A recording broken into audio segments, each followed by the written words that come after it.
was not an anomaly. It was not a cold. It was not someone who was under or over prepared. It was not someone who was just a little tired.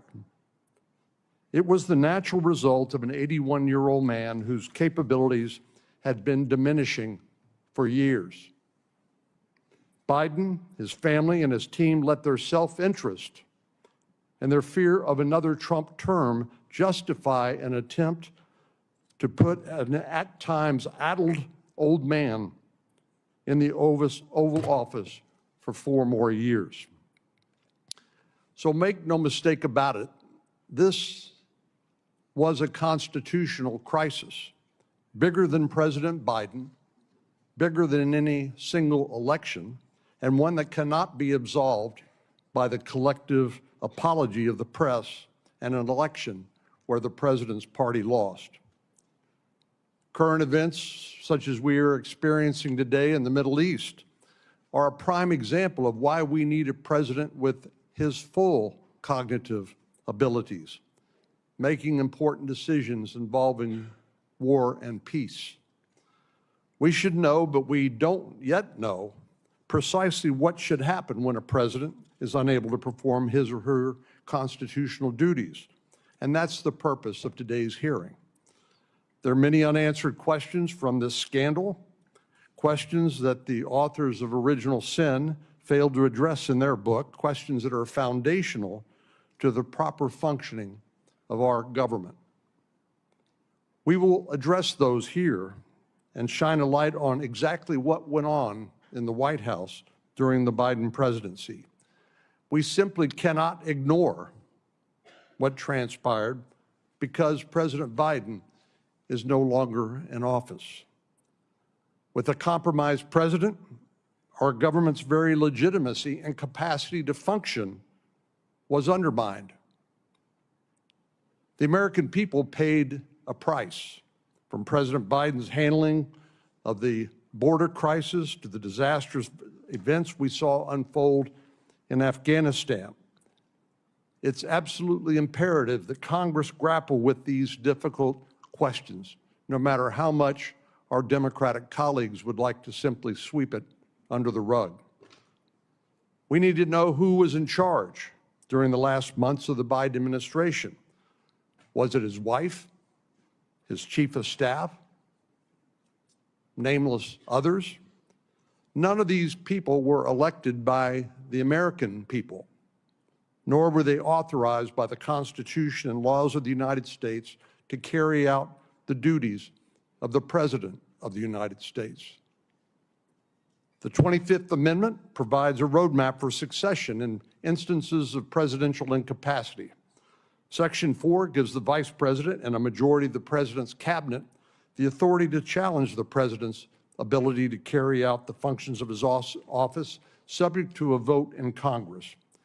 But in this instance, the Vice President and the cabinet, the very ones authorized by the 25th Amendment to question the President's capacity, they did nothing. Are there penalties when the when the cabinet and the Vice President refuse to carry out their duties under Section 4 of the 25th Amendment? Should there be more accountability? The framers of this amendment acknowledge that the execution of that amendment would depend on the good faith of the cabinet and the Vice President. But Biden's cabinet and the Vice President did not act in good faith. They acted in their political and personal self-interest. This is the great paradox of self-government. Many of the rules, traditions, and institutions that sustain our republic are self-enforcing. The health and legitimacy of our democratic republic rests on the character of the men and women who serve in government. As a government, it is imperative that we have clear contingency plans when emergency strikes. And yes, it is an emergency when we have a sitting president who's unable to discharge the duties of that office. The concerns raised by this incident stretch far beyond the bounds of partisan politics. I will note that Few of my Democratic colleagues are here today. Thank you to Senator Welch from Vermont for being here, leaving us with no other option than to take the boycotting of this hearing as an admission of guilt for their role in this crisis. We must not turn away from the search for answers, and it is not an overstatement to say that the future of our country could one day hinge on how we choose to act or not act on this very issue. I look forward to hearing from our witnesses this morning as we examine the difficult but necessary questions that must be answered from this monumental scandal. I yield to my colleague from Missouri, Senator Schmidt, who will now co-chair the hearing. Thank you. I do want to begin by expressing my sincere gratitude to Chairman Grassley for granting me the privilege of co-chairing this committee with my esteemed colleague, Senator Cornyn. The title of the hearing, Unfit to Serve, captures a sobering and undeniable truth. President Biden was mentally unfit to carry out the responsibilities of the most powerful office in the world. Given his mental incapacity, the American people deserve to know who was running the country the last 4 years. Today, as we seek to answer this question, it is deeply disappointing but not surprising that most Democrats on this committee have chosen to all but boycott the hearing and have failed to call a single witness. They have chosen to ignore this issue like they ignored President Biden's decline. Their absence speaks volumes, an implicit admission that the truth is too inconvenient to face. By refusing to engage in this critical examination, they abdicate their responsibility to the American people.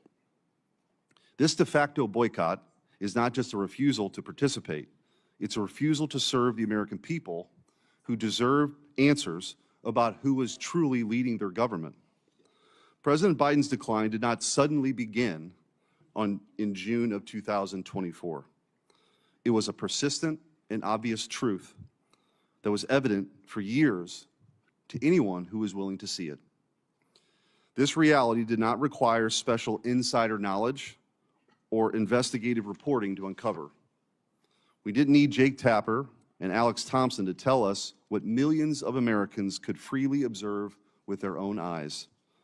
The truth was glaringly obvious. Anyone who was paying attention could tell that the emperor had no clothes. Nearly a year ago, I took the historic step as the first U.S. Senator to formally call for the invocation of the 25th Amendment against President Biden. I sent letters to every cabinet secretary and the vice president laying out the urgent case. Our nation was effectively without a leader. The absence of a functioning president wasn't an abstract issue.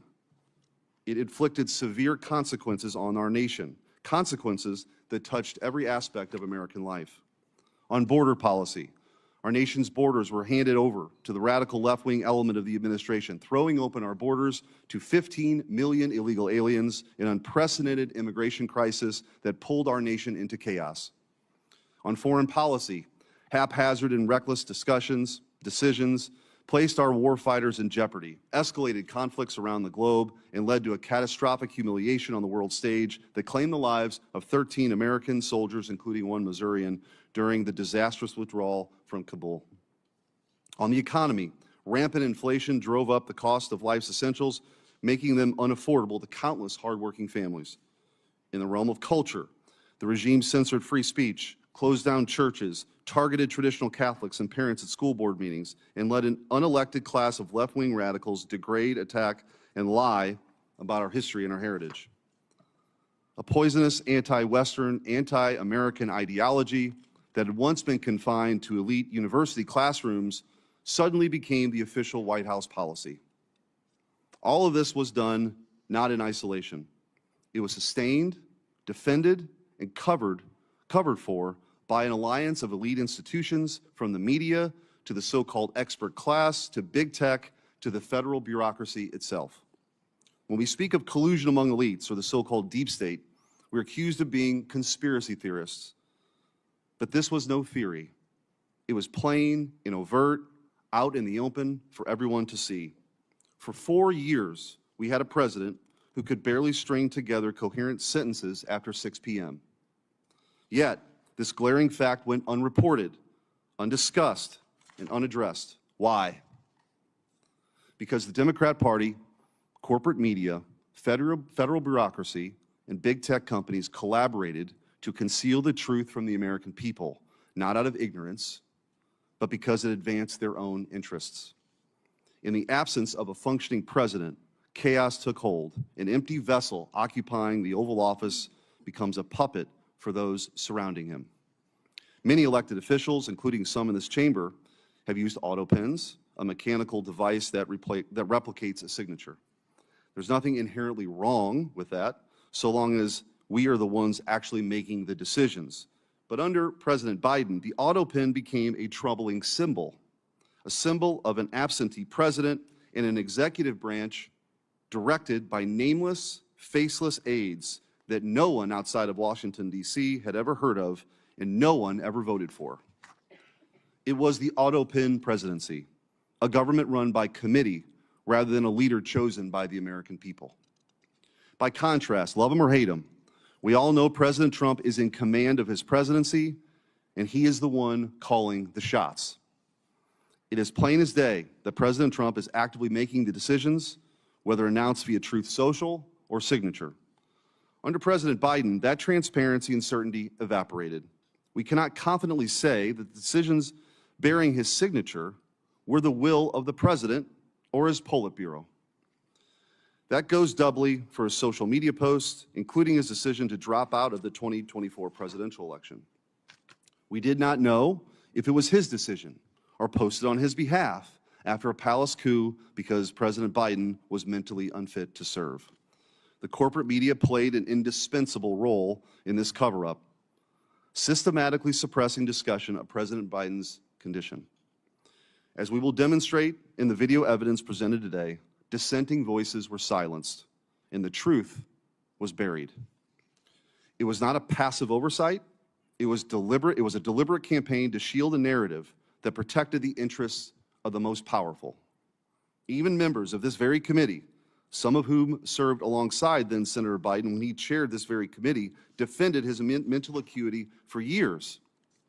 Now Jake Tapper and Alex Thompson offer a convenient narrative to absolve everyone involved. The media lacked access, the family was overtly protective, the cabinet was incompetent, and Robert Hur said the president was merely a well-meaning man in aviators who liked ice cream. It is the tired, evasive refrain of the politician caught in a lie. Mistakes were made. Yes, mistakes were made, and every participant in the cover-up, from the media to the cabinet, is jointly and severally liable for what may very well be the greatest deception in our nation's history. Even their apologies today are framed in a way that absolve them from responsibility for this crime against the American people. They apologize for having missed the story. They didn't miss anything. They actively chose to ignore or run cover for the people in power. The Biden cabinet rarely met, and some members, like former Secretary of Transportation Pete Buttigieg, deliberately distanced themselves from the president to maintain plausible deniability. Even members of this committee were part of the Great Deception. The Monday after Biden announced he would not seek re-election, one member called the idea of invoking the 25th Amendment outrageous, insisting the debate performance does not reflect who he is or his capacity to govern as President of the United States. Another member repeatedly vouched for Biden's fitness, declaring, Joe Biden is fit, capable, and ready to serve another term. And later, this is a man who is sharp, who is on top of his game, who knows what's going on. Yet another, during the 2020 Democrat presidential primary, alluded to Biden's decline, but quickly retracted his remarks when it became politically expedient. After the debate, yet another member praised Biden's strong delivery of remarks to NATO as evidence of his capacity to lead. The purpose of this hearing is not to interrogate Biden officials or partisan reporters, though they should be held accountable. Instead, our focus is to identify and rectify the systemic weaknesses that allowed this situation to fester unchecked. Our distinguished witnesses, experts in White House transparency, operational procedures, and executive power will assist us in diagnosing these flaws. While the House and Senate pursue fact-finding missions to hold these responsible to account, Our mission here is to chart a path forward. We cannot allow another weekend at Biden's presidency with its glaring national security vulnerabilities papered over by an auto pen. The D.C. establishment might argue that the governance of a shadowy, unelected figures is a legitimate substitution for a functioning president. It is not. The American people cast their vote for a president, not a faceless apparatus. Article 2 of the Constitution vests immense authority in the President of the United States, a single individual. With that extraordinary power comes equally profound responsibility. At the Constitutional Convention, our founding fathers debated giving the President the title of Defender of the Rights of the American People. The security and well-being of the American people and their rights must take precedent over personal ambition. It is often said that power corrupts. I believe that power reveals. Over the past 4 years, this cover-up laid bare a disturbing reality. The left and the corporate media place their pursuit of power above the welfare of your families and your country. They dismissed your observations, urging you to not to trust your own eyes.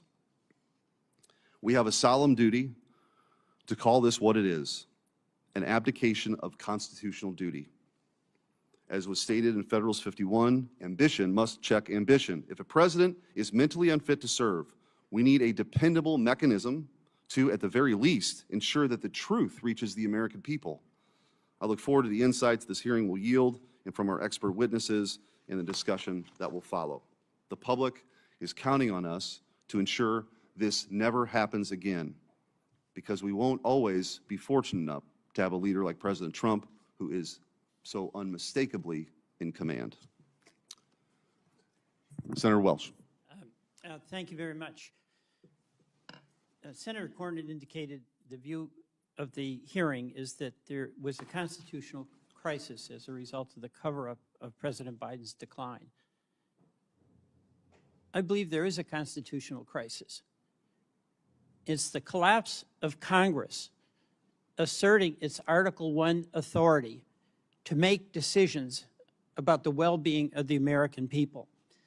What has this Senate debated in the months that we've been here, other than nominations? Have we discussed the possible war with Iran? Have we had a serious discussion on the floor about the massive and mounting debt? Have we had any discussion about the abdication of congressional spending authority by the impoundment actions of an administration? Have we had a discussion about climate change that is causing havoc throughout the world?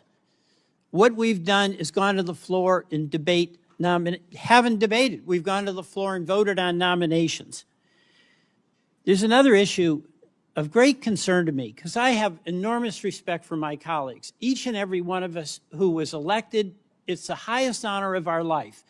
Each and every one of us came here because it is in our bones that we want to try to do something beneficial and make life better for the people we represent. And we have different points of view. But instead of this Congress debating those different points of view about oil exploration or about clean energy, about a good healthcare system, what we do is turn that debate into personal accusations of motivations, of cover-up, of conspiracy, of bad character, of demeaning folks who disagree with us. So we never get to the discussion about how do we have a healthcare system that works for the people in Texas, the people in Louisiana, and the people in Vermont. We never get to the discussion about, are we going to deny the reality of what you know is true, climate change, and how do we address that in a way that maintains a strong economy and actually builds a strong economy? We get into the accusations that if you disagree with me, you're a left-wing radical. We get into these discussions that if you disagree with me, you're a Marxist. We get into these discussions that fan the perception of the people we all represent, who desire nothing more than be able to take care of the families, live with some security, make a contribution in the communities where they live. that if a person disagrees with you, they are a bad person. We will get nowhere with that approach. Now, so many of the things that happened in the Biden administration, I totally supported, and many of you totally opposed. Those are policy disagreements. He came in with COVID. We got through COVID. We can debate about how we did it, but that was an accomplishment. The American Rescue Plan, we had the biggest jobs creation in the history of the country. The CHIPS and Science Act, acknowledging that we have to have a strong economy and be able to have the best chips here manufactured in the United States. We did that. The Federal Disaster Program improved significantly. And I can go on. And I'll take up something where we didn't do well, and that's immigration. You won that argument. But does it mean that those who disagreed with you and along the way were bad people, should be labeled Marxist, should be condemned? The American people ultimately gets to decide. But to the extent that we have a responsibility that we share, Republicans and Democrats, whichever side of the issue you're on, is to debate the issue and not debase the people who are in the debate. That's what I see as the crisis that we're facing in this Congress. Our refusal to engage in the serious discussion about the issues that are having such an impact on the people we represent. And I'm going to tell you what I think is a cover-up. I think this big, beautiful bill done by reconciliation, where by decision of the majority, not a single member of the minority who represent half of the citizens of this country can even be in the room when the terms and the policies are being debated. We are not there. That is what I call a cover-up, because our responsibility to the people we all represent is to debate health care, is to debate our budget, is to debate about the debt that we're going to be leaving future generations. And there is no debate in what is going to be decided in the private back rooms amid discussions, not even of all the Republicans, but of some Republican leaders. That's what's going to have a lasting impact on the people every one of us represents, whether it be in Missouri, Texas, North Carolina, or Louisiana, or Vermont. We can't even do our jobs because we're not allowed to be in the room. So, sure, we can enjoy the pleasure of looking back at the Biden administration and then getting into the weeds about when and where and how the president was acting at any given moment. But, you know, I ask myself before I get into a debate and before I do anything, why am I doing it? And if I do it, does it have the potential to make things better for the people I represent? And if the answer is no, it doesn't have any opportunity to help the folks in Vermont, I just shut up. That's what I do, because it won't help. What we're doing right now won't help. It will not help. And I ask myself, why in the world are we doing it? But we know the answer to that. Because the politics that has been embraced in this Congress is the politics of accusation, of demeaning adversaries, of deflecting from engaging in the hard discussion about hard issues and trying to come to some common agreement that's going to be to the mutual benefit of all of the people that we represent. I yield back. Thank you. We'll now introduce the witnesses. First up, from my left to right, John Harrison. John C. Harrison is the James Madison Distinguished Professor and Class of 1941 Research Professor at the University of Virginia School of Law. He's a graduate of the University of Virginia and the Yale Law School. After graduating from law school, he engaged in the private practice of law, then clerked for Judge Robert Bork on the U.S. Court of Appeals for the D.C. Circuit. From 1983 to 1993, he worked at the U.S. Department of Justice, including as Deputy Assistant Attorney General in the Office of Legal Counsel. He joined the law faculty at the University of Virginia in 1993. In 2008, he was on leave from the law school to serve as counselor on international law and legal advisor to the United States Department of State. His principal academic fields are structural constitutional law, administrative law, federal courts, and constitutional history. Skipping over the empty seat to Theo Wald. Theo Wald is a visiting fellow for law and technology policy at the Heritage Foundation. Wald is the former Solicitor General of Idaho. Previously, Wald served as the acting assistant attorney general in the Office of Legal Policy at the Department of Justice and deputy assistant to the president for domestic policy under President Donald Trump. Wald clerked at the U.S. Court of Appeals for the District of Columbia Circuit for Judge Janice Rogers Brown and the U.S. District Court for the District of Puerto Rico for Judge Jose Fuste. Wald is an intelligence officer in the United States Air Force. Wald holds degrees from Georgetown University, where he studied government and English, and from the University of St. Andrews, where he studied English literature, and a JD from the University of Notre Dame. Mr. Wald and his wife have 5 children and live in Boise, Idaho. Sean Spicer. Mr. Spicer served as the 30th White House press secretary, is the author of 4 best-selling books, and the host of The Sean Spicer Show. Mr. Spicer previously served as communications director and chief strategist of the Republican National Committee and worked for several members of Congress.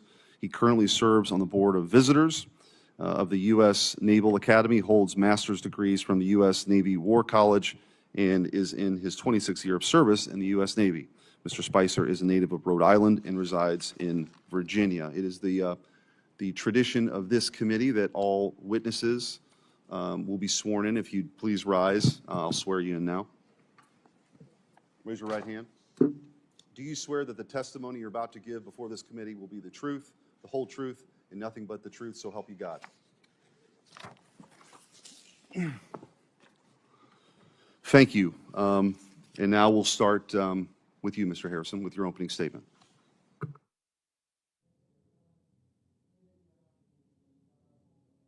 Sure, Mike there. Thank you. Thank you, Senator Smith, Senator Cornyn. The committee has asked me to discuss Congress's power to regulate the process by which the president's signature is affixed to a document other than a bimanual signature, that is to say the use of an auto pen or similar technology. I have 4 points to make. The first is that the Constitution and the laws generally, when they require that the president act by signing a document, do not require that the president manually sign the document. The Justice Department's Office of Legal Counsel wrote an opinion on that subject in 2005, which is quite extensive, and I find it persuasive.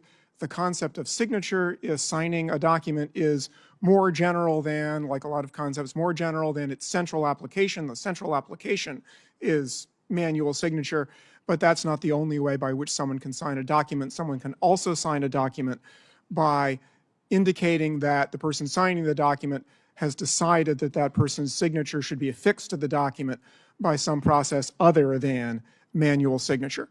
The second point is that as a general matter, Congress has power to carry into execution the constitutional powers of the other branches of government. The last power that is conferred on Congress by Article 1, Section 8, is the end of what's called the necessary and proper clause, and it provides that Congress shall have power, I'll read the whole clause, to make all laws which shall be necessary and proper for carrying into execution the foregoing powers, that's Congress's other powers there in Article 1, Section 8, and all other powers vested by this Constitution in the government of the United States or in any department or officer thereof. That's the last part. That's the part that's relevant here. It's sometimes called the horizontal necessary and proper clause because it operates horizontally among the 3 co-equal branches. Congress is the legislature. There are times when one of the other constitutional powers can use support that can be given only by the force of law. And that is something that Congress can do with a horizontal and necessary and proper power. The next thing I'll say is there are some principles, I think, that should govern exercises of the horizontal necessary and proper power. The first is that it operate to support, to assist, to make cause to function better, the power that is being carried into execution, be it that of the president or that of the federal courts.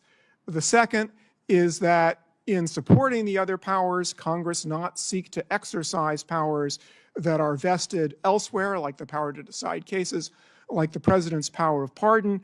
And third, when Congress exercises that power, it should make sure not to put substantial burdens on the exercise of the other powers that it's seeking to support, powers that once again are vested elsewhere than in Congress by the Constitution. I think Congress can regularize the process by which the president's signature is affixed without his manual signature in a way that would be consistent with Congress's horizontal, necessary, and proper power. In particular, Congress can require that when the president indicates that his signature is to be affixed to a document without manual signature, that that decision by the president be documented and some individual record that the president has made that decision, and that be made part of the public record, say by being published in the Federal Register or the weekly compilation of presidential documents. A statute like that would carry the president's power into execution, because making sure that the president really has made a decision and that it wasn't made by someone else with the president's auto pen is a way to make sure that the power is properly exercised, that is, by the president. As long as a statute like that is completely neutral, applies the same way to all presidential decisions, it shouldn't raise any problem of Congress trying to control the president's authority. Again, constitutional powers are vested in the other branches and supported by Congress under the horizontal necessary and proper power. And third, a requirement of documentation. Well, the White House does a lot of documents. The requirement of documentation would not place a substantial additional burden on the president and the processes by which the president acts. And I would suggest that if the committee consider legislation along these lines, that it inquire into the paper flow process currently used in the White House so that any statute Congress enacts will make that process work better rather than burdening it, making it not work as well. Thank you. Thank you. Mr. Wald. Senator Corbin, Senator Schmidt, members of the committee, thank you for the opportunity to testify this morning about how the cover-up of President Biden's mental decline endangered America's national security and undermined the Constitution. The U.S. Constitution vests executive power in a single person, the president. At the founding, the president exercised the executive power through only a small group of trusted advisors and personnel. In fact, President Washington had a 4-member cabinet. Today, the president directs a Leviathan executive branch with 15 cabinet departments and at least 4 million full-time executive branch employees. The executive branch proliferation has a single source of democratic legitimacy, that by order of U.S. Constitution's Article 2, the president is both elected by the American people and vested with the executive power, all of it. Traditionally, the president takes positive actions and authenticates those actions through his signature. His signature is required for the most significant actions he may undertake: to sign an executive order, to take any action invested in him by the Constitution, as in granting a pardon, and to take the most important action of all, to sign a bill into law. In all these cases, the president's signature is itself the protection of democratic principle. When the president signs, he communicates his assent and endorsement of the action he takes. The auto pen is a device that signs the president's signature to a document. The Oversight Project, of which I am a board member, has discovered that the Biden White House deployed an auto pen to affix President Biden's signature to pardons, prison commutations, executive orders, and presidential proclamations. The Oversight Project's research has found that the Biden White House first deployed the auto pen to affix President Biden's signature to a proclamation on day 5 of his administration, and that there were at least 3 different auto pen signatures in use throughout President Biden's tenure in the White House. In June 2022, the Biden White House began deploying the auto pen to sign clemency warrants and executive orders. Auto pen use skyrocketed from there. We found that of the 51 clemency warrants issued during the Biden presidency, over half, 32 in total, were signed with an auto pen. And these include some of the most controversial acts of clemency of the Biden presidency, including death row commutations and the preemptive pardons of members of the Biden family, Dr. Anthony Fauci, General Mark Milley, and more that were issued in the final days of the Biden presidency. We reviewed President Biden's schedule in his publicly available media and were unable to find any record of President Biden's personally approving these actions, such as a statement issued by the president himself to reporters. In addition, we found that the Biden White House used the auto pen to affix President Biden's signature to clemency warrants and executive orders while the president himself was in Washington, D.C. for at least some of that day and thus was presumably available to sign important executive actions. Finally, we found multiple days where President Biden wet signed a bill into law but used an auto pen to issue an executive order or for other important executive actions. The Biden White House's widespread use of an auto pen to affix President Biden's signatures to documents that exercise executive powers belonging solely to the president poses significant constitutional, legal, and practical considerations. Once the president's signature is copied and loaded into the auto pen, the machine can sign documents as the president himself would.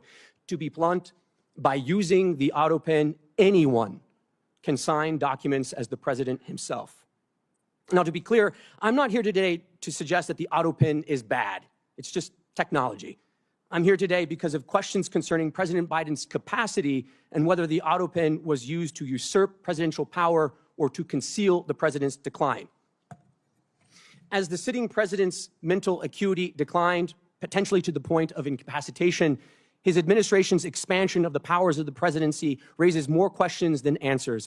Any investigation into this matter should focus not only on whether President Biden directed or authorized subordinate staff to take action in certain instances, but whether he had the capacity to do so at all.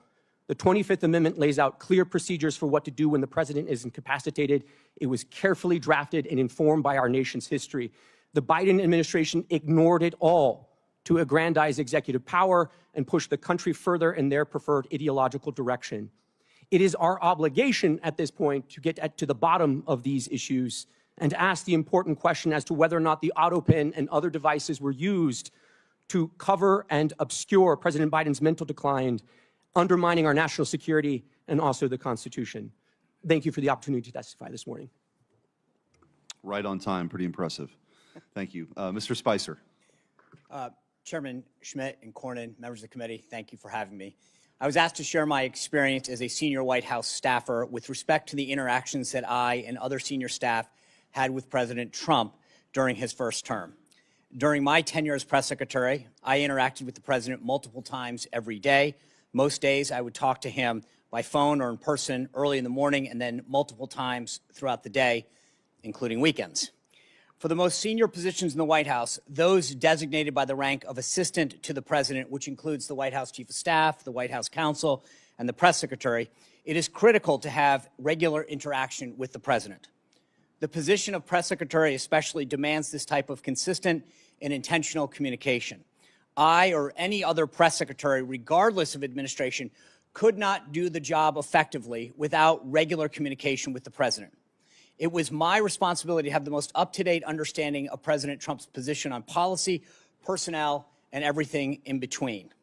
Admittedly, I made a couple of rather high-profile mistakes during my tenure. You may have read some of them. But in all cases, those mistakes occurred when I wasn't connected with the president's thinking or position on a particular issue or policy. Coordinating and collaborating among even the most senior staff cannot replace direct communication with the president himself. In my position, I was very well acquainted with the president's work, his day-to-day responsibilities, and his fitness for office. I watched him serve with the strength and endurance of a man half his age. As you can see on almost a daily basis through events, statements, and social media posts, he's up early and ends his days very late. Yet in several instances during his first term, the media questioned his fitness for office. Guests and so-called experts like Sanjay Gupta at CNN were called upon to speculate on the result of Trump's physical and mental well-being. The Washington Post ran hit pieces with headlines like, "The White House struggles to silence talk of Trump's mental fitness." Vox wrote, "Is Trump mentally unfit to be president?" NBC ran a story by the Associated Press that raised mental health concerns regarding the president. CNN's Brian Stelter questioned if members of the news media were, quote, tiptoeing around obvious questions about President Trump's instability. These headlines were not isolated instances. Most major news outlets ran with these ridiculous type of propaganda pieces. To use one of the media's favorite terms, these inquiries were without evidence. That brings us to the juxtaposition of how the very same media covered the Biden administration. To be blunt, the legacy media failed the American people. They failed to do their job. Many, rightly so, believe the media in this country is culpable in covering up the obvious decline of the 46th president of the United States. The scrutiny that was baselessly directed at President Trump during his first term was wholly absent from the media coverage of the Biden White House. The media lacked any sense of curiosity that would naturally stem from what the public could see with their own eyes. Even in the face of deeply concerning and public signs of President Biden's mental and physical decline, legacy media outlets were silent. Biden and his senior aides flatly dismissed the need for a cognitive test during his tenure, as had been requested of President Trump. Yet no protest was heard from the voices that were so critical of Trump. With the exception of a couple White House reporters like Fox News Channel's Peter Doocy, reporters generally refused to breach the subject at White House briefings. News outlets weren't the only ones complicit in covering up Biden's decline. Presidential staff would have or should have been interacting with Biden on a daily basis. At best, his administration was grossly negligent. At worst, Biden's staff actively concealed his fitness for office. When White House Press Secretary Karine Jean-Pierre said President Biden could run circles on her, there were only two possible conclusions: that she herself was in poor health and in need of medical assistance, or that she was lying. There is no question that a vast difference between how President Trump interacted with his staff and how President Biden did. Whether one supports President Trump or not, he is clearly the most accessible and transparent president in modern history. And there is no question who is running this country.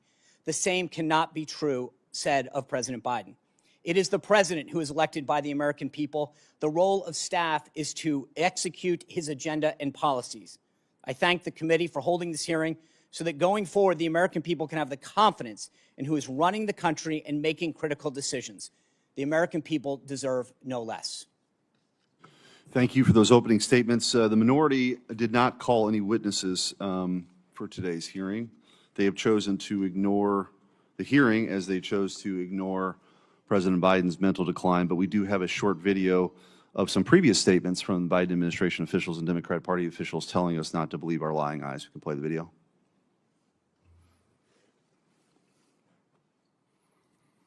Does the president have the stamina, physically and mentally, do you think, to continue on even after 2024? Don, you're asking me this question. Oh my gosh, he's the president of the United States. You know, I can't even keep up with him. The most difficult part about a meeting with President Biden is preparing for it, because he is sharp, intensely probing, and detail-oriented and focused. I can testify because I've been working very closely with this president for the past 2 years. I've been knowing him for 30 years. And I'm telling you, this guy's tough. He's smart. He's on his game. Joe Biden has vision. He has knowledge. He has a strategic thinker. The president is focused. He's detail-oriented. He's always thinking about the big picture. He is engaging. He is capable. He has an incredible record as president. And I'm often with him on foreign trips. He's at the top of his game. So he has a vision, he has knowledge, he has judgment, he has a strategic thinking. I met with the president, 5 or 6 weeks ago, and he seemed fine to me. I have complete confidence in the president. I have watched him expertly guide meetings of staff and cabinet members. I could not have more confidence in the president. I would just tell you that I meet frequently with the president, and every single time I meet with him, he is just fine. But he is, again, knowledgeable, wise. Incredibly sharp, incredibly probing, incredible command of the details. He is sharp. He is on top of things. There is nothing to these challenges, these suggestions that somehow he's not sharp and he's not capable. We see Joe Biden up close. We know how attuned he is to the issue. And you're going to see how smart he is and the experience he has. I say his age is an asset. Aha! He's wise. Yes, he's wise. He has wisdom. He has experience. And his experience, because of his age and his wisdom, has been invaluable to this country. A lot of countries, people who've been in office a longer period of time are praised for their wisdom. I have seen a lot of 72-year-olds not as capable as this 80-year-old. It is hard for us to keep up with this president. His mental acuity is great. It's fine. It's as good as it's been over the years. He's fine. All this right-wing propaganda that his mental acuity has declined is wrong. And this kind of sense that he's not ready for this job is just a bucket of BS that's so deep, your boots will get stuck in. Okay. Professor Harrison, I do want to ask a couple questions. I just want you to presume for a moment that, that a pardon was issued under President Biden's auto pen signature, but issued without his direction. It comes to light that that he actually didn't direct it. A member of his staff used the auto pen for a pardon. What recourse is available under those circumstances? Well, Senator, I think there would be two questions. The first has to do with whether, and I can't answer it other than to identify the question, which is to say sometimes documents that are properly authenticated are treated as having been validly issued even when they're not. That can happen. There are legal rules that produce that result, and I don't think there is such a rule about a pardon, but I would have to inquire into that again because there are such rules. The other thing I'd say is that for a pardon particularly, the only situation I can think of that clearly would bring into question whether the pardon was valid, which was the first question, was if the government sought to prosecute someone and the person who reportedly received the pardon offered the pardon as a defense, then the government might say that no, the pardon was invalid and therefore you weren't pardoned, you're still subject to prosecution. There might be some other way for a question like that about a pardon to come up. I can't think of another, but that's the one I can think of. So from your perspective, let's just say that if there isn't any other legal recourse other than the one that you sort of brought up, what advice would you give to this committee or this Congress or the Senate to address that? What remedies could the legislative branch enact? It's hard to think of anything Congress can do ex post. That's why I do think that it would be advisable ex ante to improve the process of authentication and make it more clear that documents that are signed by auto pen really do reflect a decision by the president. That done in advance will make whatever the authentication system is more reliable.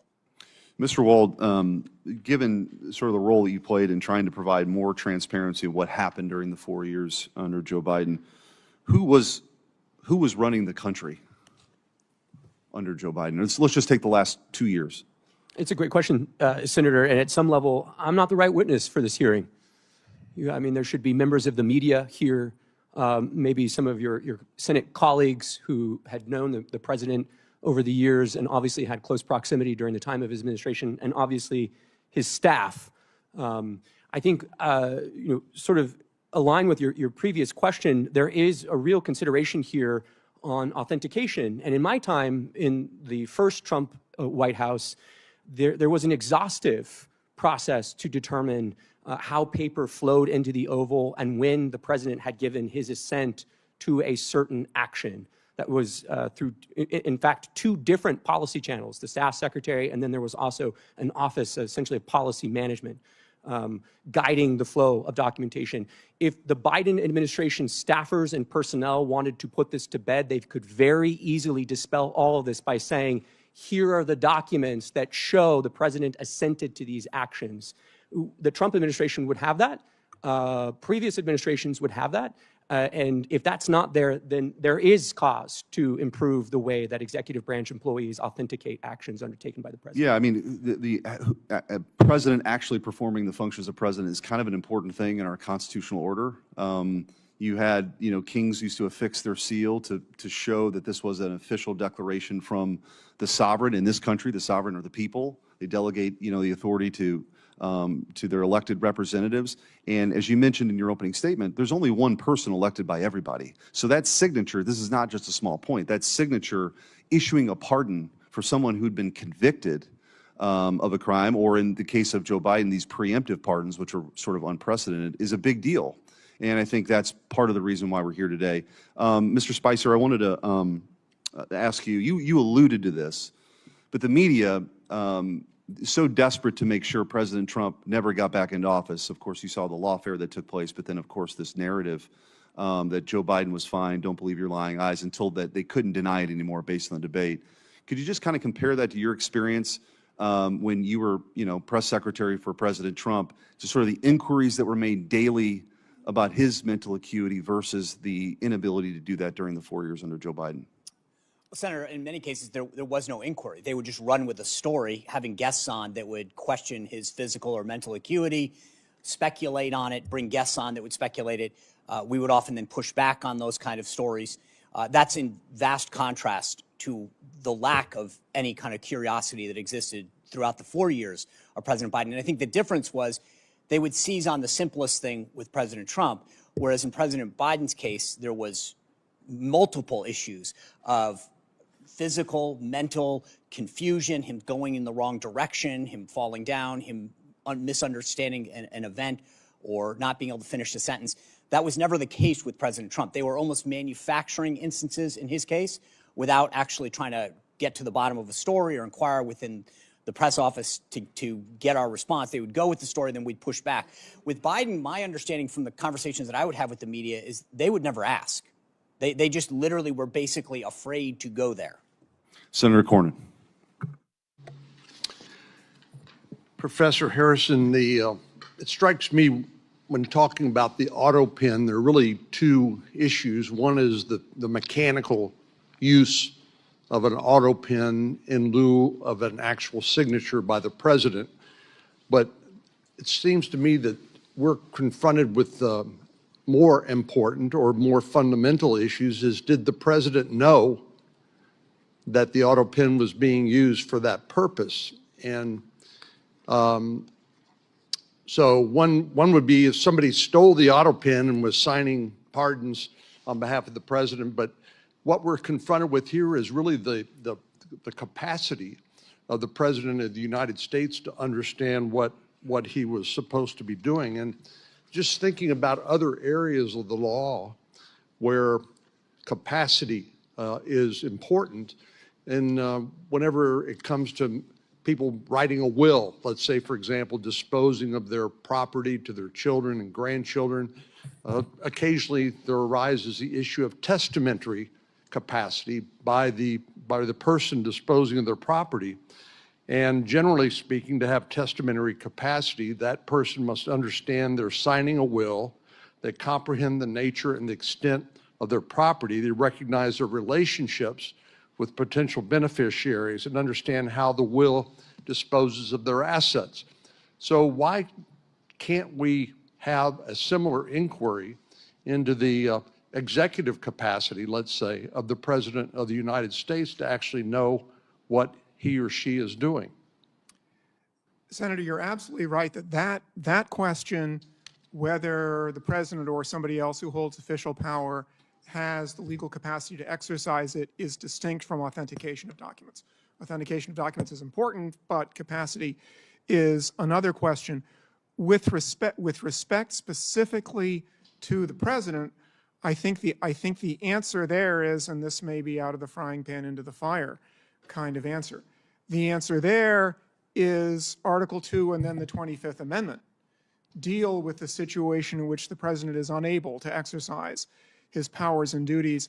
And I think it's a reasonable inference, although the Constitution doesn't come out and say this, that a president who is not determined to be unable through now what's the 25th Amendment process for making that determination. There's no process in Article 2 itself. The 25th Amendment added something. A president who has not been, pursuant to the 25th Amendment, determined not to be able to exercise the powers and duties of the president is presumed to have capacity to do that. I say that not on the basis of any sort of, other than practice, that's the way it's been for a couple of hundred years, but I think that is a reasonable inference from the fact that the Constitution does make a provision about what happens when the president's unable, and the 25th Amendment then provides a process to determine by which the president's unable. Mr. Wald, following up on Professor Harrison's answer, the 25th Amendment requires actions by the Vice President and a majority of the Cabinet to declare the President incapacitated, incapable of carrying out his or her duties. But there doesn't appear to be any accountability or any remedy when they fail to act as they did in this case. Some have suggested that there may be potential crimes committed by members of the Cabinet for failing to act, basically suborning perjury, forging government documents, impersonating a federal officer, making false statements, conspiracy to defraud the United States, obstruction of justice, wire or mail fraud. Those are all statutes, criminal statutes that are on the books. Do you think there's any application of any of those criminal statutes to the circumstances of the Biden presidency and his incapacity and the failure of those persons, only persons authorized to question that incapacity under the 25th Amendment, the failure on their part to act? Senator, there very well could be. I mean, obviously, that would be a question for a prosecutor to take up in their discretion. I will say the 25th Amendment, it's a modern contrivance, but it still is consistent with American constitutional tradition, which it assumes that officers of the United States will act virtuously and morally. And the idea that members of the Cabinet would go to the length of avoiding the Oval Office so as to abdicate their responsibility to verify the appropriateness of the president's acuity or the ability to authenticate actions taken by the president. If that's not a constitutional scandal, I mean, honestly, I don't know what would constitute such. So yeah, I mean, I think there could be the potential for crimes, but moreover, the 25th Amendment can only function in its procedural mechanisms if people are actually willing to call a spade a spade. Senator Britt. Thank you, and I really appreciate Senator Cornyn, Senator Schmidt calling this hearing. This is incredibly important. I mean, you look at what the administration did, you look at what the Democratic Party did, you look at what the legacy media did. It is absolutely inexcusable. It is not only dangerous, it's disgusting. And the American people deserve better. And the fact that we have none of my Democratic colleagues over here, that this entire dais is empty, that what they allowed to happen, that they are not interested in correcting it for the future is absolutely mind-blowing. And so when we're looking at what Joe Biden did while he was in office, you have a disastrous withdrawal from Afghanistan. I mean, leaving equipment, leaving allies, changing the way the world viewed us. You look at an emboldened Russia, Iran. You look at what happened, obviously, with China and those conversations with Joe Biden. You look at millions flooding across our border. You look at a ton of unaccompanied children coming across, hundreds of thousands. You look at hundreds of thousands of Americans dead because of fentanyl poisoning. You look at record high inflation. Who was in charge? And the fact that not one Democrat colleague can show up and try to get answers to that, I hope the American people see that for exactly what it is. And so my questions to you is, how do we prevent this in the future? So we know that the 25th Amendment in the 1960s, we take a look at that. Section 4 was purposefully vague to allow for some flexibility. Clearly, it either didn't work or we have some people we need to hold accountable for not stepping up. So I want to know from you all, what do we need to do? Do you think that there need to be more guardrails when it comes to Section 4? Do you think that we need some more standards to evaluate that? And if so, what should those standards be? And Professor Harrison, I'd like to start with you. Senator, this is the question about further implementation of the Section 4 is one that has not received a lot of attention because fortunately, the country has not needed it very often. I think that this is a situation in which Congress's power is pretty limited because the Constitution, by design, put a somewhat vague but nevertheless meaningful concept, think which it- is ability on the part of the president Right, to and act it also means in the good hands of a faith. political process. That's the Yes, last thing and I'll good say. faith. Yes. And I don't think, obviously, we don't have that here. Mr. Ward, do you have any opinion on that? Yes, Senator. So you said, should we hold folks accountable and should there be some reforms? The Yeah. answer would be both. Yes. So, your colleague on the Democrat side who did attend, Senator Welch, said, hey, this is just kind of retrospective. We need to move on. I would strenuously disagree with that. The only ability to move forward is if there's an accounting of what was undertaken under the Biden staff, the Biden personnel, the bureaucrats, and the cabinet.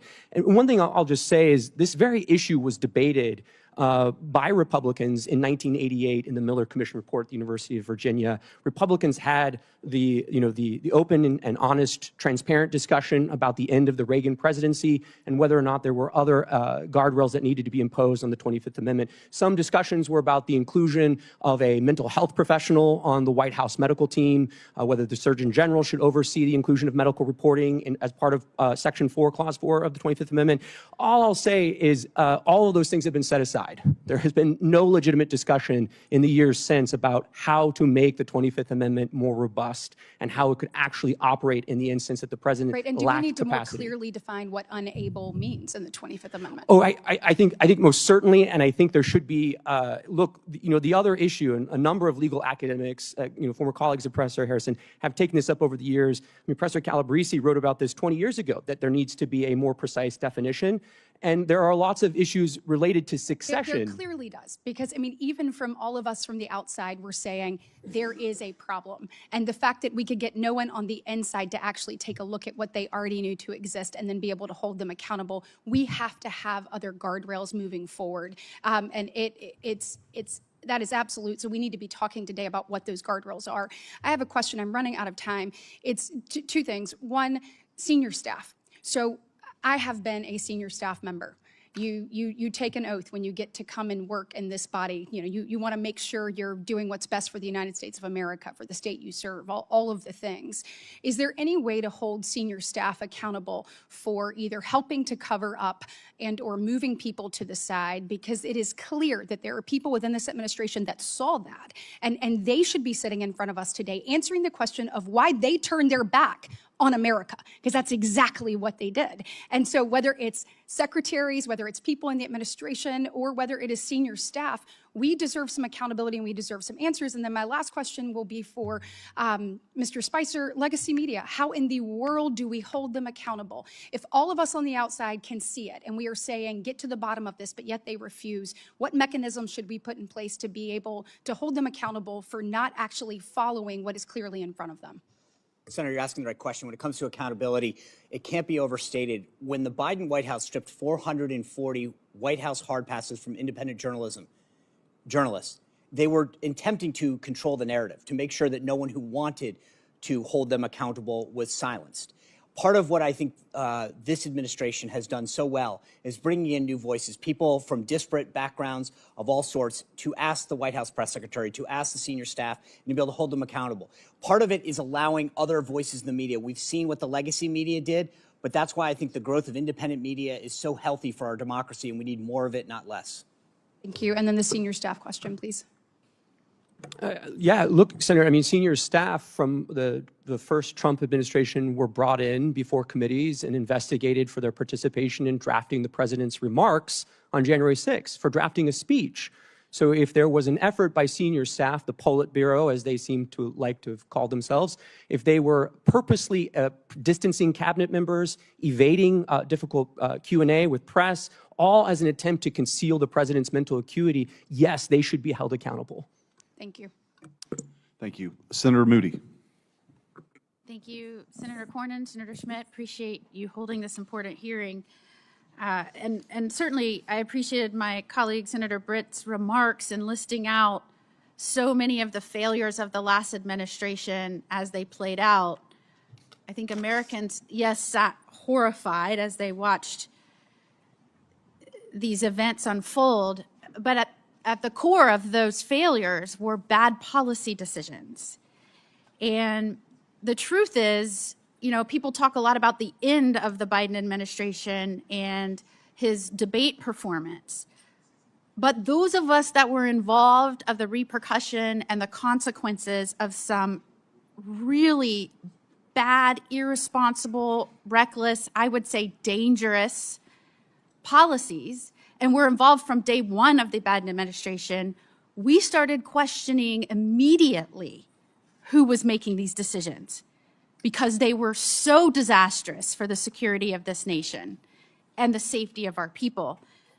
So I would say from day one of the presidency through all 4 years, this was a legitimate question, and every single failure that Senator Britt listed was the consequence of a policy decision.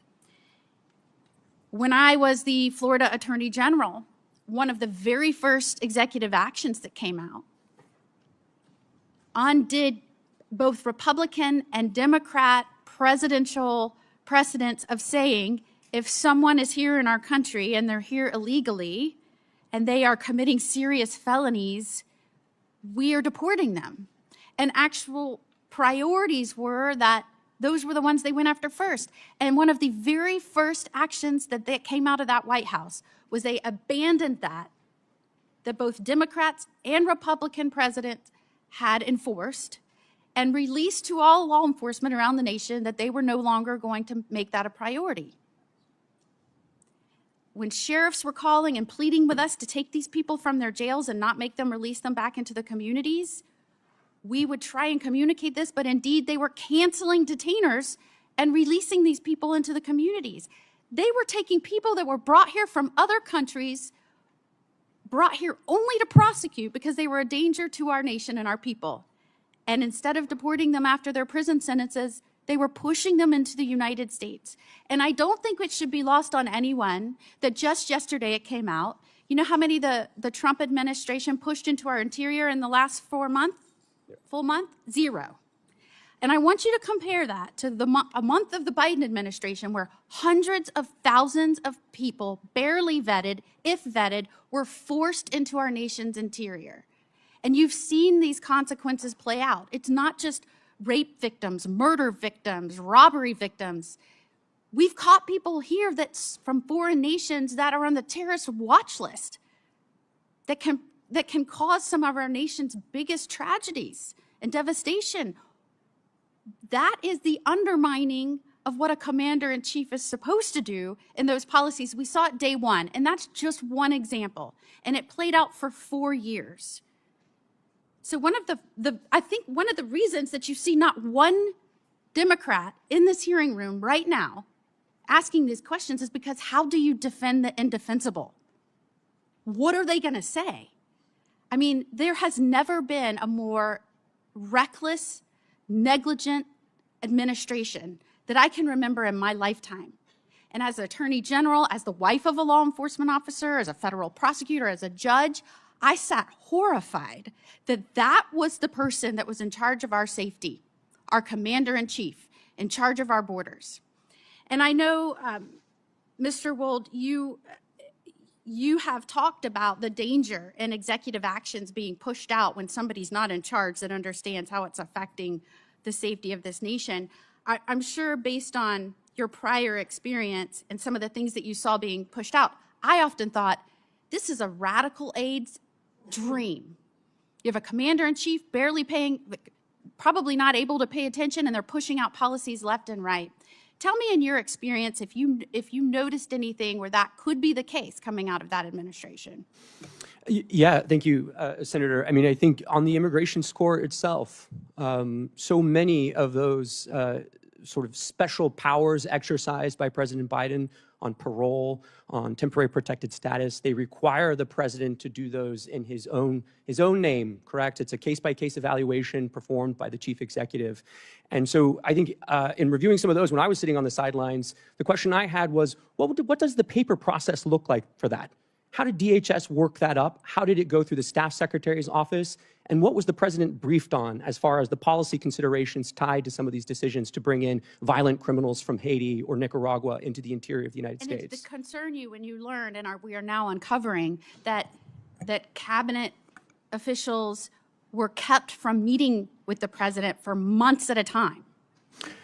Look, I mean, if you go back through our history, Senator, so Grover Cleveland, Wilson, FDR, JFK, President Johnson, President Biden, it's almost a Democrat sport to keep from the American people the health and acuity of the chief executive. They've been doing this for a long time. But this is of another level, especially as Mr. Spicer was mentioning, the complicity of the national media in obscuring this, but also that cabinet officers would go to the lengths of avoiding interacting with the chief executive because they were fearful that they would have to speak to his diminished capacity. And I'm running out of time, and it was a particular concern that the media seemed to never ask him about executive actions and policy. Favorite flavor of ice cream? Yes. Why he was pushing dangerous criminals into the interior of this nation? No. And that is why I think this hearing was so very important. What was coming out of this administration was a radical wish list, and certainly you can see it, what has happened to the consequences playing out right now, and now I think we're all seeing why. Thank you. Senator Blackburn. Thank you, Mr. Chairman, and I'm so pleased. I join my colleague from Florida in saying it is time that we have this hearing.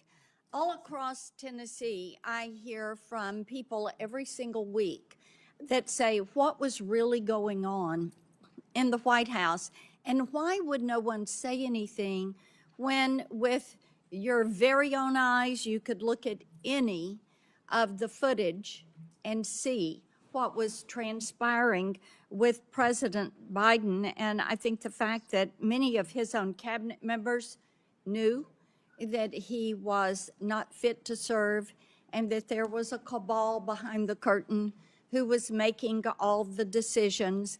It is so offensive to the American people. And it's not something that is a partisan issue. As I talk with Democrats, many of them have lost faith in what they thought was going to be a very moderate Joe Biden administration, and it turned into be the far left Bernie Sanders version of the Democrat Party that was using the auto pen and making decisions and committing our great nation to policies that the American people did not support and would never have supported. And I fully believe that because of that overreach and that flippant attitude that much of his staff had toward the policies of this nation, to people in the administration that chuckled about tossing gold bars off the Titanic. They knew they were going down. They knew they were going to be found out. And they probably knew at some point there would be a hearing like today, and the other side of the dais would be completely empty because no one can defend what they did.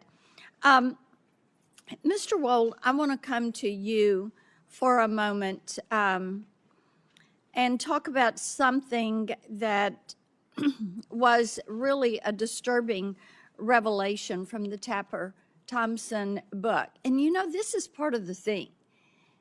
Now we're finding out the media was all a part of the joke. They were part of the ruse. They were part of the fraud that was pushed forward. A Biden staffer told the authors that Biden just had to win and then he could disappear for 4 years. That's all they needed to do. And, you know, it is, the following statement was, he'd only have to show proof of life every once in a while. And as I had a Tennessean say to me, when they had actually downloaded this book and read it, and then they said, you know, how stupid do they think we are? And the disrespect this administration showed to the American people. Why is it that the American people appreciate that President Trump goes out and nearly every day is taking questions and answering questions? It's because they have now found out that these staffers were willing to do undemocratic things. as using their term, to keep the president in office, to keep Biden there. They were willing to do undemocratic things, unlawful things. So, Mr. Wohl, let's talk about that behavior and how that undermines the faith of Tennesseans and all Americans in our public institutions, because they could see what was happening, but they were being lied to by people in the White House who were probably then running in their office and saying, well, we pulled it off another day. Yeah, Senator, I mean, this is a theme you've talked about for many years, which is the executive branch is enormous. I mean, there are close to 1,000 employees in the executive office of the president. There are nearly 4 million full-time federal employees throughout the 14 departments that the president oversees. Executive power as accountable to the people of this country really manifests in two ways: the power of the president to remove bureaucrats and to fire them, and to affix his signature to official actions that he undertakes. So when the Washington establishment says something to the effect of, well, democracy dies in darkness, yes, it does when there are staffers, the media, cabinet officials, senior advisors to the president who all create a covering sort of shroud of darkness that obscures who is actually making the decisions. And one other thing I'll just say very quickly, a number of your colleagues on the Democrat side have said, well, there's an OLC opinion here. We don't need to talk anymore. There's an OLC opinion. It says you can use the auto pen. The opening paragraph of that OLC opinion says you can use the auto pen, but only when the president directs that you do so under his decision-making power, right? It is very clear again and again that the president actually has to make the decision. That cannot be delegated to a staffer or an advisor. And there's no indication here that anyone other than staff were making these decisions. Thank you, Mr. Chairman. Thank you. Senator Hawley. Thank you, Mr. Chairman. Thanks to all the witnesses for being here. You know, the visual, sometimes it really is true. A picture speaks louder than words. It's worth 1,000 words. And here, all you have to do is look over at this side of the dais to see that the stone wall continues. I mean, from the party that lied to this nation for 4 years, let's just take a look at some of the things that our colleagues said on the Democrat side when their own Justice Department was concluding that Joe Biden, who, let's not forget, illegally took classified documents and kept them in his garage, in his freezer. I mean, Lord knows where. He just certainly didn't know.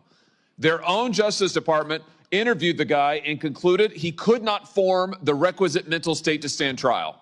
He did not have the mental ability to stand trial. And what did our Democrat colleagues say? Vice President Harris says, oh, no, the way that the Hur report characterized the president is so wrong. The president's demeanor is totally fine. Senator Smith, what the Hur said about the president not remembering his son's death, so unfair. Senator Kaine said this is grandstanding. Senator Fetterman said it's just cheap shots.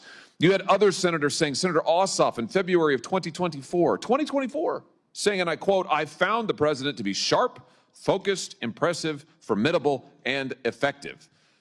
In June 2024, Congressman Jeffries insists Biden was, and I'm quoting again, incredibly strong, forceful, and decisive. Where are they now?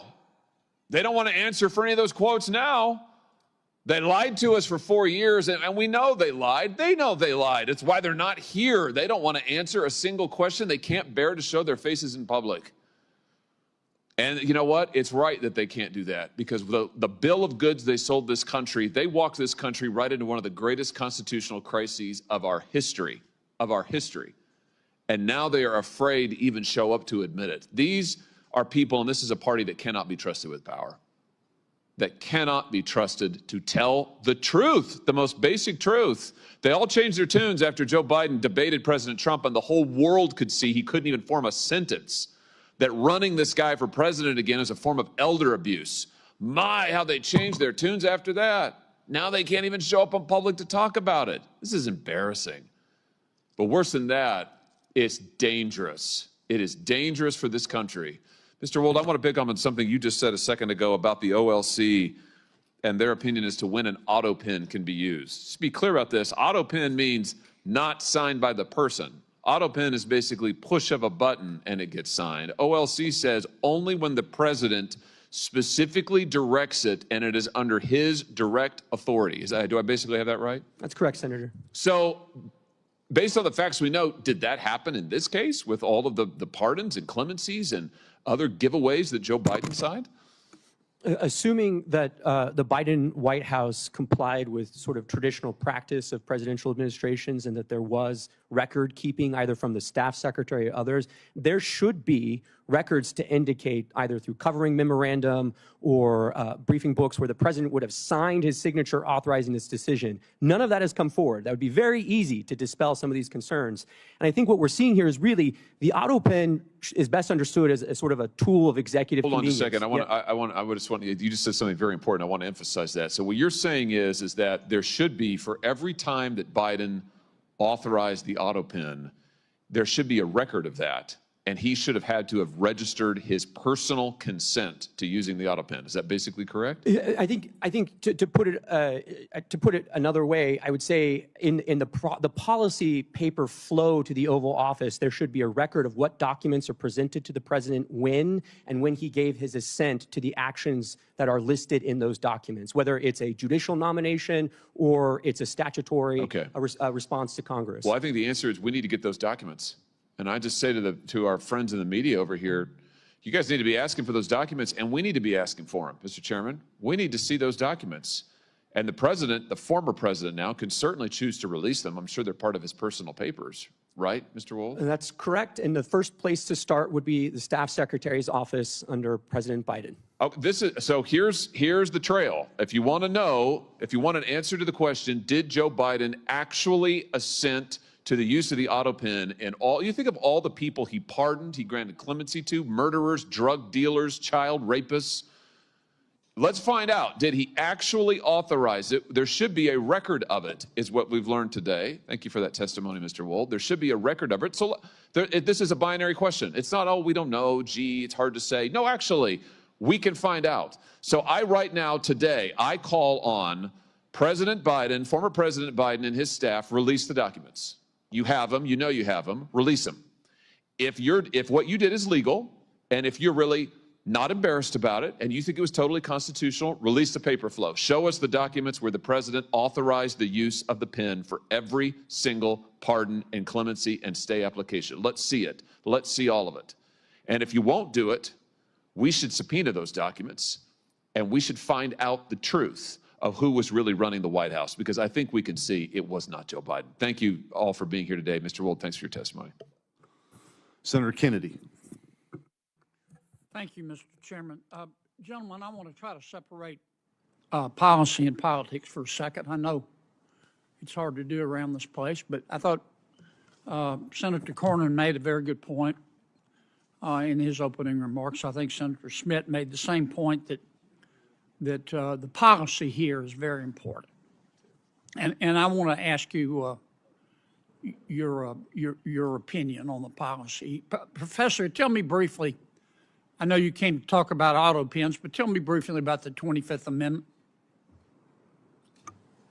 Well, Senator, the 25th Amendment provides the process by which to implement a principle that's in the original Constitution, which is when the president's unable to exercise the powers and duties of the presidency, somebody else exercises them, starting with the vice president. The 25th Amendment sets up a process by which, if there's a question whether the president is able to do that, the vice president and the heads of the executive departments can temporarily basically put the vice president in as acting president, and then Congress ultimately decides the question. Well, the standard, is it not, Professor? The standard is disability of the president. Is that correct? Unable to exercise the powers and duties. Okay. Yes. Here's what I would like your opinion on, and the opinion of these two gentlemen here. You have all been staffers. You've worked in government. You've had a boss. In Mr. Spicer's case, his boss was the President of the United States.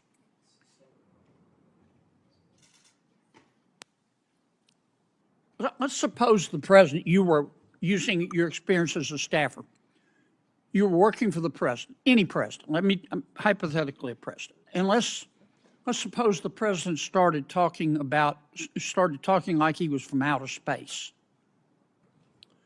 Let's suppose the president became fatigued very easily. He couldn't finish a sentence without taking a nap. Let's suppose the president, he was just physically in bad shape, mentally and physically. Mentally, he may or may not have, you're not a doctor, neurodegenerative disease, but physically you can see you could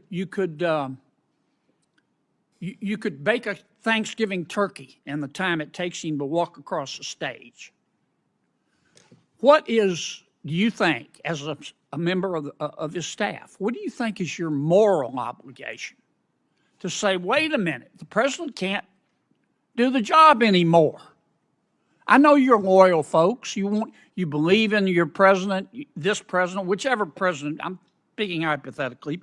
You're loyal. You want to be a good staffer, but you also have a moral obligation. How do you reach that decision, Professor? And I'll go to each of you. Senator, I think the first thing you would have to do in a situation like that is exercise your own judgment. How serious is this problem? Because everybody has moments when they lose focus, it happens. But if somebody thinks this is a really serious problem, I think the first thing to do is the most difficult, which is to say to the president, because the 25th Amendment also provides that the president can say, I'm unable to exercise the powers and duties of my office. And suppose the president That would be extremely says, difficult, but I think it should be look, done. trust me, I can. And it's clear to you that he has neurodegenerative disease and he can't. What do? Do you have a moral obligation as a staff member to go to the American people and say, we've got a problem here, it may cost me my career? Senator, I think at that point you have an obligation to talk to the vice president, who is in charge of the Section 4 process under the 25th Amendment. What about you, Mr. Wald? Do you have a moral obligation? I understand you want it to go away, you want to work it out with him, but you can't. When does a staffer have a moral obligation to stand up and say he can't be president anymore, she can't be? Well, Senator, the 25th Amendment only works if individual staffers or officers of the United States exercise that kind of moral judgment. That's what I'm asking you. Yeah, so, I think always, as the professor said, the presidency is an enormous burden, so it would be not one instance, it would have to be several instances of a failure to exercise judgment. How do you make that decision? You're the staffer, I get it. Yeah, well, I think it begins with prayer, of course, but after that, I think it's conversation with other staffers, and if you're unable to confront the president or to raise the issue with the vice president, you should resign. What about you, Mr. Spicer? Do you stand up and do it and tell the truth and run, or do you have a greater obligation to your boss? Well, luckily I didn't have that problem. But I would say that you have a moral obligation as an American, as a citizen, as a human being. If the leader of the free world cannot conduct themselves to make the decisions that are critical to this country and to the world, you absolutely have a moral obligation to follow the chain of command. And if they don't act, then you must. Do either of you gentlemen disagree with that? Professor? Senator, I think acting means talking to the people who have the responsibility or in a position under the Constitution to do something. You don't with the agree with situation. Mr. Spicer? Senator, I'm not sure exactly what he has in mind, other than talking to the people who can make the decision. I'm just trying to ask. You've all been staffers. Suppose you go to everybody you're supposed to go to, and they all say, "My advice to you is to shut up." Do you have a moral obligation as a staffer to say, look, this person can't be president of the United States. It isn't policy. He physically can't do it. Senator Kennedy, it's not a question of whether a staffer has that obligation. It's whether you as an American have that obligation, and I think each and every one of us does. Yeah, but you can see it. An American can't. Professor, what do you think? Senator, I think there are situations under which someone in that position should speak publicly, but I also think that the views of a single individual who is not the person who is constitutionally responsible for taking measures should be considered by the public as just the views of of one individual who has some information about the subject. Thank you, Mr. Chairman. Thank you. Senator Tillis. Thank you, Mr. Chairman. Gentlemen, thank you for being here. I actually, the fact that this is in the past kind of reminds me of that scene in Lion King where Rafiki, the andro, hit Simba on the head and said, "Doesn't matter, it's in the past." I hear, I could see where my Democrat colleagues would like to use that argument, but it mattered. And for me, I met President Biden as Vice President Biden when I was sworn in. He literally sworn me in 2015, and I've had several interactions with him over the years. There's no question that there was a significant degradation in his cognitive abilities. Probably the last time I spent much time with him was at a NATO summit. And I do think there are a lot of legitimate questions to be asked about who may have been tending the store, and I believe we should get to the bottom of it. But I want to look to the future.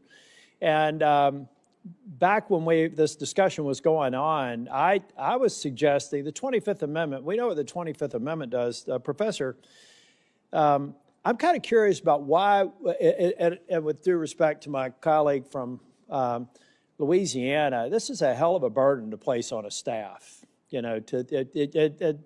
Spicer, you've been in the White House. Can you imagine how heavy that would be and how unlikely it would be for you to be successful as an individual staff member? But Professor Harrison, I'm thinking more along the lines of what you see in boardrooms all the time about annual evaluations of the CEO or board members. What about the concept of something short of triggering the 25th Amendment, where the cabinet members, hand-selected members of the president, confirmed by the Senate, maybe on an annual basis, have to have an attestation that based on their work with the President of the United States, that he is mentally capable, fit, and the same way that we have boards make those decisions about board directors and CEOs. What would be wrong with some sort of a report or attestation to Congress from the cabinet member saying this man or woman is good to go, and it would be it would be perjury to Congress if they ended up covering up and history proved that? What's wrong with something like that as we're looking forward? Senator, I would be, and maybe I am being unduly protective of the independence of the other two branches, but well, that's sort of why I want to leave it in the. That's why all I want is the cabinet to truthfully attest to the fact that their boss is of sound mind and body, and unless they lie, it's not an issue. Senator, it's an Article 2 responsibility to report to Congress like so many other things. What's wrong with that? I think it would be a very good idea for the president to create a process like that. My concern is the thought of Congress making such a process mandatory, especially in light. Well, I'm trying to figure out the consequence, because arguably, I find it hard to believe that there were members of the cabinet that didn't go, you know what, we love this guy, he appointed us to this position, but he's missing a step. And they're refusing to. This is not about any one person. This country, this is about 340 million people in this country. No one of us should think that we should somehow be given a break if we're missing a step. So all I'm saying is you got to report honestly to Congress that the President of the United States, in your opinion, is absolutely demonstrated sound mind and body. It's like no other testimony. It'd be no different than us having them before the committee and say, is the boss okay? And if they lied, they'd be perjuring themselves. So what's the difference between that and some sort of a pro forma report that I'd be willing to subject the current president to, and then we'd have it for all the future presidents? What would be wrong with that? Senator, again, I think the problem there is the Constitution has created a process for that, and that's the 25th Amendment, and that suggests that Congress can't create another process. Now, I do think that the point you're making today is part of the political process that might lead presidents to create a system like that on their own, which might enhance the people's confidence. About to run that out they're of time. Mr. Spicer, what do you think? Senator, the president normally goes under a routine physical every year. In the case of President Biden, it was Dr. O'Connor who affirmatively stated his fitness for office. The doctor is probably the most competent person to attest to the president's fitness for office. The doctor should be held accountable for stating in the affirmative that President Biden was fit for office. Thank you. Thank you, Mr. Chair. Thank you. Senator Cruz. Thank you, Mr. Chairman. The Biden administration may go down in history as the most brazen constitutional fraud in American history. A Potemkin presidency fronted by a failing puppet with staffers behind the scenes pulling the strings. This is not political hyperbole. The American people saw it with their own eyes during the June 2024 debate. Numerous times, Biden stood frozen behind the podium, mouth agape, eyes frozen and unblinking. When he did speak, his words were confused and disjointed. I said that night, this is the most consequential presidential debate in history because it will result in one of the two candidates being removed from the ballot. That was exactly right. And following that debate, the Democrats recognized the collapse. They pulled out their knives and took out President Biden like Caesar on the Ides of March. For all of their strutting about, protesting that they support democracy, not a one of them gave a damn about democracy when they pulled Biden off the ballot and dropped Kamala Harris in without a single Democrat primary voter voting for him. And you know what? Not a single Democrat is here today because not a single one of them gives a damn about the fact that they lied to the American people for 4 years. They knew. Every one of them knew that Joe Biden was mentally not competent to do the job.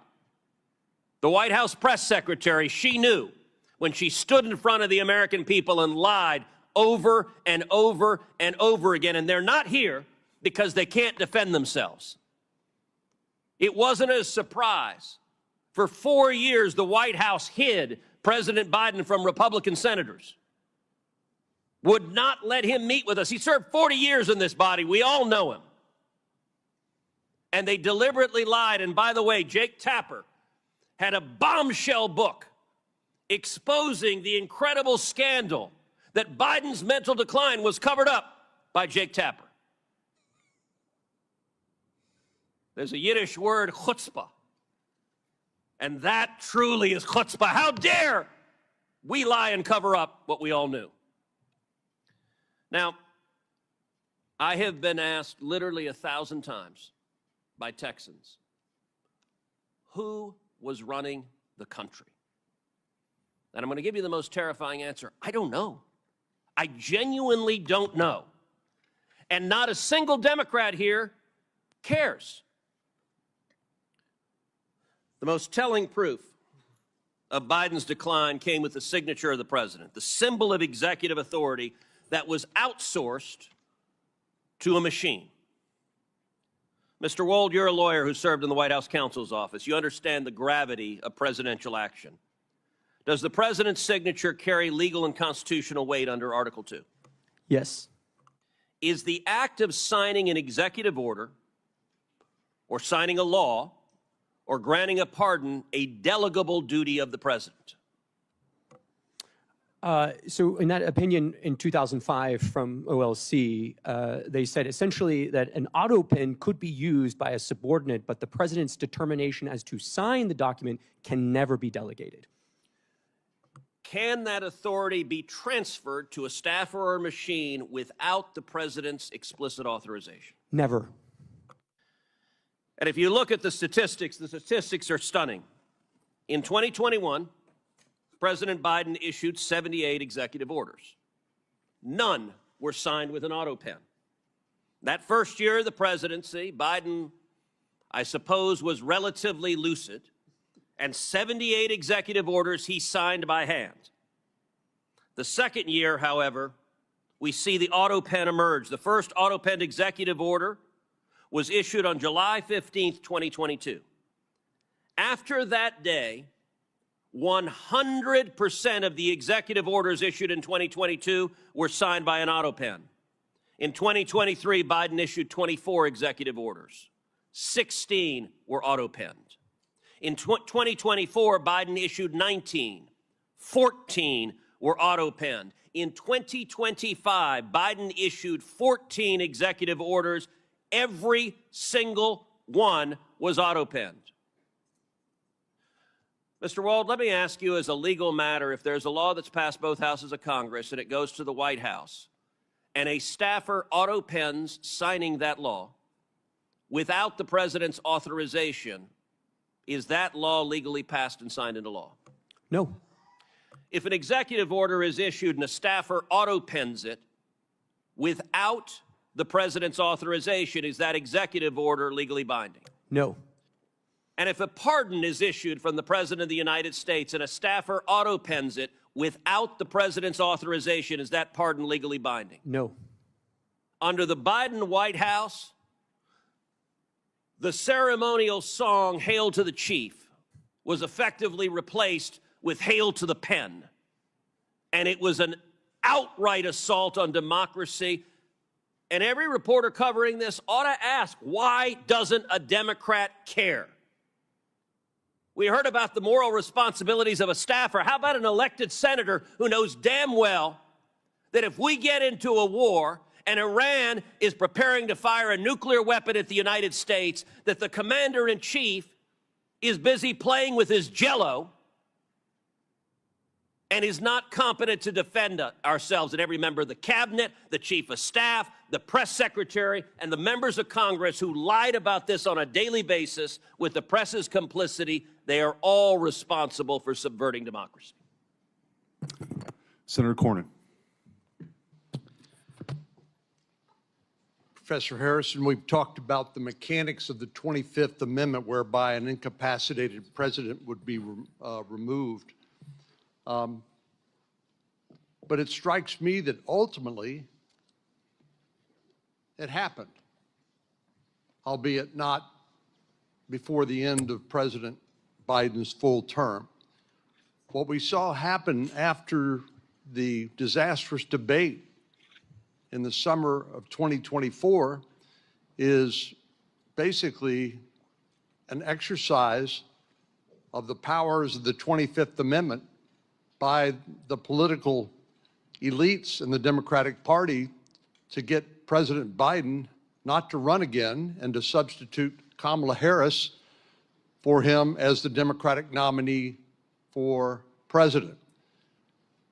So, Mr. Spicer, maybe the mechanics were a little bit different. Maybe the timing was not the same, but doesn't that demonstrate the capacity of the leadership of the Democratic Party, of the Biden family, of the senior staff and the president's administration to be able to convince the president that he no longer was capable of serving and needed to step down? Senator, the left and their friends in the media like to throw around terms like threats to democracy, constitutional crisis. And if we don't have confidence in the leader of the free world making decisions, that truly is the definition of a constitutional crisis and a threat to democracy. So for all these folks to stand up here and use those phrases over and over again and then not have the desire to show up, to understand what's happening, to stand up at the time, as we discussed earlier, whether it was a staffer or a cabinet member, to literally avoid going to the Oval Office. And in the case of the media, to avoid the questions that were so clearly obvious to the rest of America, shows that they were more concerned with power and preserving that power and an agenda than they were at really caring about the Constitution and democracy. I agree that that is the clear conclusion. And obviously they decided to do it only at such a time as that ability to wield power was coming to an end. If, in fact, President Biden had remained the nominee of the Democratic Party and then ran against and lost to President Trump, these folks would be out of luck and out of power. So they decided to act under that circumstance. Senator, you look at a lot of these decisions, And it was pretty clear that there was a handful of folks at the top of the Biden administration and Biden White House that had been around him for decades, where all of that information funneled. So I mentioned before, there are approximately 25 senior White House staffers that have the rank of assistant to the president. Those are the highest White House staffers. I would bet that only a handful of them ever interacted with President Biden on a daily basis. The rest of them had their communications funneled through other people. If the press secretary, the communications director, whose job it is to speak on behalf of the principal in lieu of them being able to talk or communicate, don't have access to those individuals at the senior-most level, then what good are they? And I would argue that while many times we heard people in the press and on the left accuse the Trump White House of quote-unquote lying, for them to go out there and talk about the president's stance on issues, what President Biden thought or didn't think on a personnel issue, a policy issue, when in fact they had never spoken to him, is in fact the epitome of lying. One of the most consequential actions or inactions of the Biden presidency during 4 years was his failures to secure our southern border and to deal with illegal immigration. I have in my hand examples of the Biden immigration proclamations and executive orders, and there are a lot of them, as you know. They also include things like granting temporary protected status to large populations of immigrants, particularly from countries in Central America, rescinding Trump administration policies when it came to enforcing our laws at the border, granting parole, which is essentially a permission slip to enter the country in a way that would otherwise be illegal. And Mr. Chairman, I'd ask unanimous consent that this document be made part of the record as an example of the sort of consequential border security and immigration-related measures that President Biden purported to sign. Without objection. Mr. Wald, I do want to follow up on a couple of things with you and Mr. Harrison and also Mr. Spicer. Under the Presidential Powers Act, we could have a special access request, correct, to the archivist to find out what assent was actually given by Joe Biden on the auto pen. Is that your understanding? If they kept records, right. Yes. Right. Well, I think that will be something we will be pursuing. Professor Harrison, I wanted to ask you, sort of on the Article 1 branch's role, and I think I understand your concern when you say the president could do something. You're dealing with sort of a separation of powers issue is sort of what I'm reading into that. So the Article 1 branch can impeach for high crimes and misdemeanors. Should the Constitution be amended, in your view, to deal with this incapacitation? So impeachment would be a vehicle beyond just the 25th Amendment, but impeachment would be a vehicle to deal with these issues. Senator, there's a long-standing question about whether impeachment is appropriate for inability. There's been questions right at the beginning of the Republic about a couple of judges who were in very poor shape. Not that they'd committed crimes; they were impeached and removed. And there were doubts as to whether impeachment was appropriate for that because there was their problem was age and inability.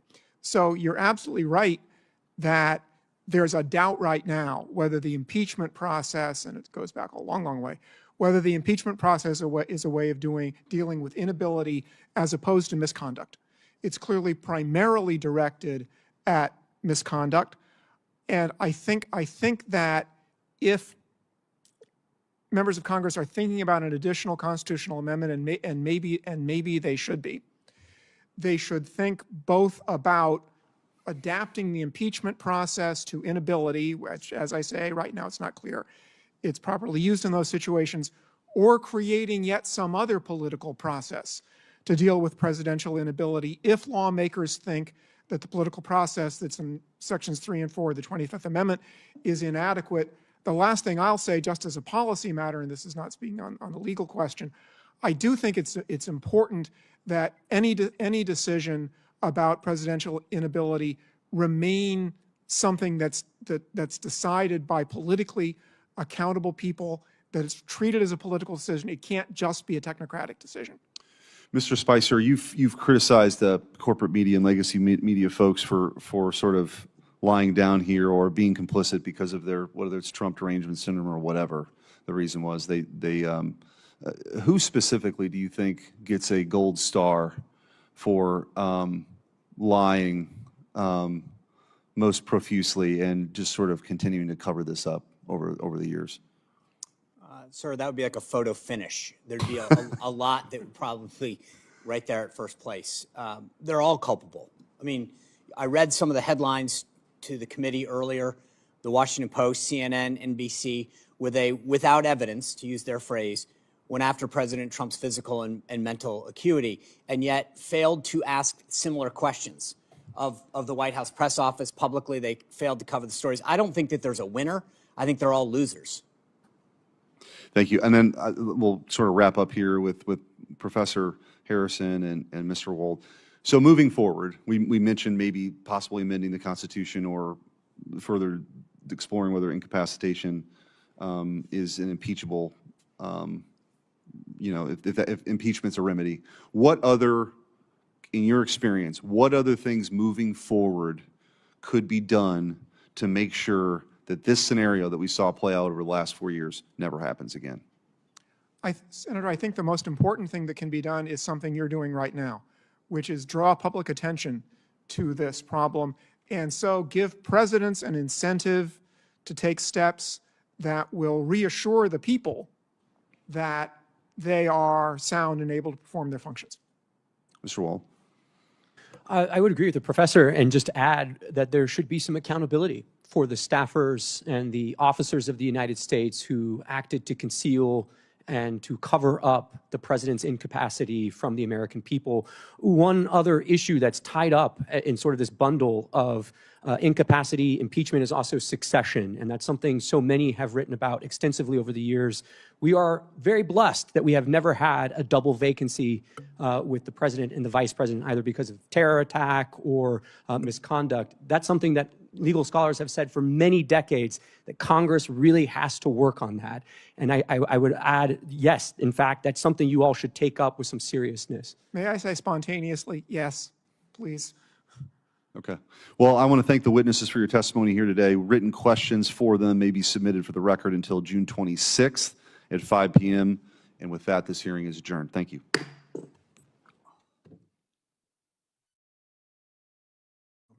Including 169 who violently assaulted law enforcement officials. And we're going to make for convening this hearing, and my colleague, Senator Schmidt from Missouri, for co-chairing this with me as we examine the constitutional crisis posed by the cover-up of President Biden's cognitive decline. The U.S. Constitution provides, as we all know, for 3 co-equal branches. Today, we're concerned about the chief executive, the President of the United States.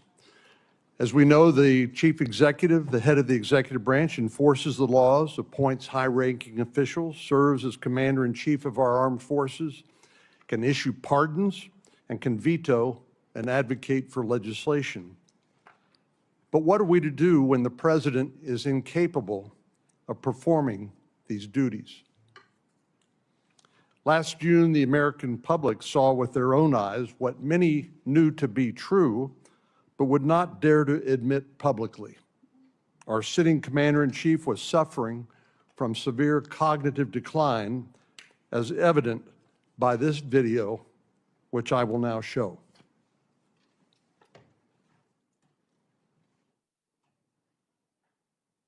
For what I've been able to do with the with the COVID, with dealing with everything we have to do with.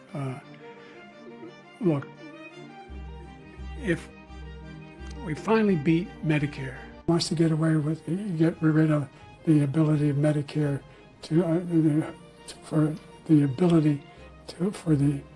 us to be able to negotiate. As we now know, there was a conspiracy to hide the president's true condition by his family, by his staff, by the media and many elected officials. Jake Tapper and Alex Thompson, who co-authored a book entitled Original Sin.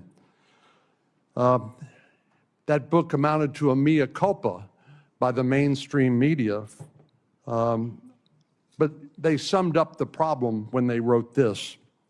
Quote, what the world saw at Joe Biden's one and only 2024 debate was not an anomaly.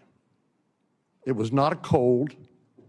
It was not someone who was under or over prepared. It was not someone who was just a little tired. It was the natural result of an 81-year-old man whose capabilities had been diminishing for years. Biden, his family, and his team let their self-interest and their fear of another Trump term justify an attempt to put an at times addled old man in the Oval